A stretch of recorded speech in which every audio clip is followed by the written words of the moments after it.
Harry Potter the Boy Who Lived could have died in the iconic opening scene of Dumbledore putting Harry at flight risk, which could have resulted in Harry crashing on Privet Drive and dying for the first time. He could have died very quickly for the second time when Dumbledore left Harry on the porch overnight, where Harry Potter could have very likely died from hypothermia, dehydration, or hypoglycemia. And if they were followed, Harry could make an appearance on the next kidnapping documentary. Burmese pythons are known to strangle small mammals the size of Harry Potter. This is when Harry could have died for the fourth time. For the fifth time, Harry could have died from malnourishment when the Dursleys isolate themselves away from society without emergency rations. Not long after the fifth time is when Harry could have died for the sixth time if Harry decided to check if the door was locked. Hagrid takes Harry to London subway where they could have got stabbed and died for the seventh time. Ollivander would be the obvious culprit behind the eighth time Harry could have died, but he would probably blame the wand.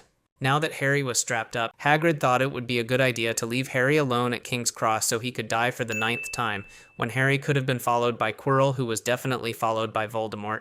And even though Harry made friends like Ron, Hermione, and Peter Pettigrew, all three of them could be the reason he could die for the 10th time. Harry remains pretty safe for a period of time until he got into Hogwarts, where he could have easily died for 11th time falling off stairs. On his first day of flying, Harry decides to make it his last day of flying and attempt an insurance fraud where he could have died for the 12th time. You would think this is the 13th time Harry could have died, but it's more likely that a bludger would have took Harry out first.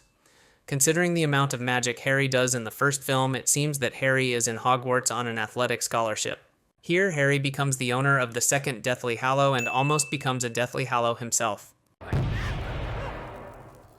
It's clear that Harry was in an impact zone there, and Seamus got scammed by Ollivander. It seems like all of Hogwarts is fireproof because when Harry drops the lantern in the library, he should have turned permanently invisible and died for the 16th time.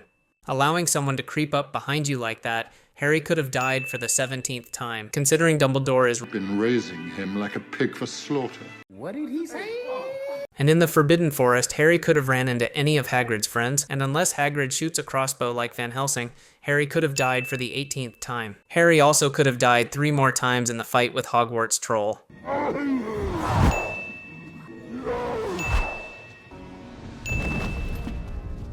Harry, unlike his friend Ron, doesn't have a bozo gene to hop on a chess piece, so he saves himself from dying for 22nd time, but he shouldn't have dodged the bullet there.